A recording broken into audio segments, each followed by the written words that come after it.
साहिब घर उसे देता है, और अगर भिखारी घर में घुस करके मांगे तो साहिब घर का किरदार क्या होगा, उसका खुलूस उस भिखारी के ताल्लुक से क्या होगा, ये आप अंदाजा लगा सकते हैं। आज के लोगों का ये मामूल है, अगर आपके दरवाजे पर कोई भिखारी भीख मांगने के लिए जाए और ये कहे कि अपने औलाद का सदका दे दीजिए, अपने औलाद का सदका दे दीजिए, गौसे आजम का सदका दे दीजिए, वालिद वालिदैन का सदका दे दीजिए, तो कसम खुदा की साहिब घर उसे कुछ न कुछ जरूर अता करेगा और दे करके उसे लौटाएगा। लेकिन वही भिखारी अगर आवाज देने के बजाय वो आपके घर में घुस करके ये कहे कि अपने पीर का सदका दे दो, अपने औलाद का सदका दे दो, तो सदका बाद में देगा, पहले उसकी खातिरदारी करेगा, उसकी हाल खबर लेगा, और फिर हाल खबर किस तरीके से लेगा ये आप बखूबी जानते हैं। कसम खुदा की मैं कहने का मेरा मतलब ये है कि सुल्तान की बारगाह में अगर करम की खैरात लेने के लिए आए हो तो दरवाजे पर खड़े होकर के अपने दामन को फैला लो और फैला करके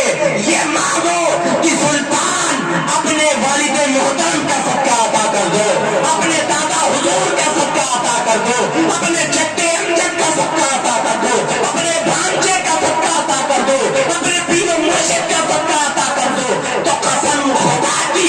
ये सखी इब्ने सखी है, वली इब्ने वली है, आपके डर से हमारा हर सिलसिले का फैजान जारी और सारी रहता है और कयामत तक जारी और सारी रहेगा।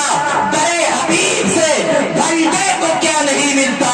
जो मांगने का सलीका है वो तेरा महबूब। अगर मांगने का सलीका रहेगा तो कसम खुदा की अंदर जाने की जरूरत नहीं है, इत्र चढ़ाने की जरूरत नहीं है। जितने का इत्र चढ़ाओगे उतने का अगर किसी गरीब को, किसी भूखे को आप खाना खिला दोगे, अगर आपकी वो अदा मेरे मखदूम को पसंद आ जाएगी तो कसम खुदा की आप मखदूमी फैजान से मालामाल हो जाओगे। और आज लोगों की हरकतें क्या होती है आप खुद जानो। ये अकीदत है, और कैसी अकीदत है, जब मखदूम में पाक की बारगाह में जाएंगे तो 10 रुपए की इत्र की शीशी होगी और खुद लगाना होगा तो ये सबसे पहले दुकानदार से कहेंगे कि जिसकी खुशबू टिकाऊ हो वही खुशबू देना, और महंगी चाहे जो हो। और तो और जब मखदूम पाक के नाम पर देने की बारी आती है तो लोगों की झोलियां तंग हो जाती है, और जब मांगने की बारी आती है तो फहरिस्त बहुत लंबी होती है। और जब फातिहा करवाते हैं, कसम खुदा की फातिहा बढ़िया सा बढ़िया मिठाई लेते हैं क्योंकि वो खुद खाने में जाएगा। और जब मखदूम पाक की बारगाह में चद्दर चढ़ाना होगा, मिन्नत होगी, कहेंगे 50 रुपया वाली दो, इससे भी कम कोई है 30 रुपया वाली दो। हमें 40 रुपए 50 रुपए की तो आजकल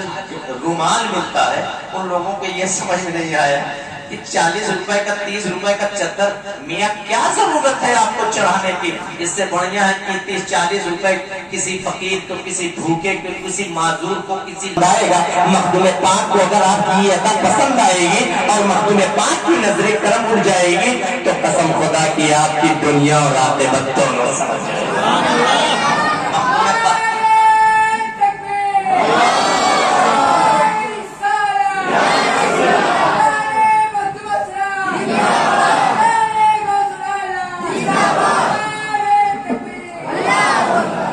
मोहतरम वक्त की किल्लत है, दुआ है कि रब्बे कायनात हम तमाम लोगों की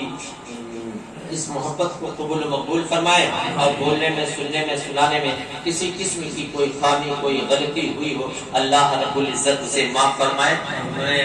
आपसे गुजारिश करूंगा आपकी जो अकीदत हो वो सच्ची अकीदत हो, दुनिया को दिखाने के लिए नहीं बल्कि अल्लाह के महबूब की रजा के लिए हो, अल्लाह को राजी करने के लिए हो। दुनिया को दिखाने के लिए आपकी ये इश्क का इजहार जो होता है ये दुनिया के दिखाने के लिए, ये सब छोड़ो। कसम खुदा की अगर सच्ची मोहब्बत रखोगे तो पिछौछा आकर के मांगने की जरूरत नहीं है। कसम खुदा की मखदूम पाक का चाहने वाला دنیا کے کسی کونے سے ایک مرتبہ مدد کے لیے پکارے گا، صاحب کی چوچا خود اس کی مدد کے لیے پہنچ جائیں گے، صاحب کی چوچا خود اس کی مدد کے لیے، کیونکہ یہ میرے مخدوم کا فرمان ہے، اے عبداللہ صاحب تیرے میرے بیچ ایک پردے کا حائل ہے، میرا چاہنے والا دنیا کے کسی کونے سے ایک مرتبہ مدد کے لیے پکارے گا، یہ فقیر اشرف فوراً اس کی مدد کے لیے پہنچ جائے گا۔ دعا ہے کہ رب کائنات ہم تمام لوگوں کو حق بولنے، حق سننے، حق پر عمل کرنے کی توفیق عطا فرمائے۔ بولنے میں، سننے میں، سنانے میں کسی قسم کی کوئی خامی، کوئی غلطی ہوئی ہو، اللہ رب العزت اسے معاف فرمائے۔ وآخر دعوانا ان الحمد للہ رب العالمین۔ میں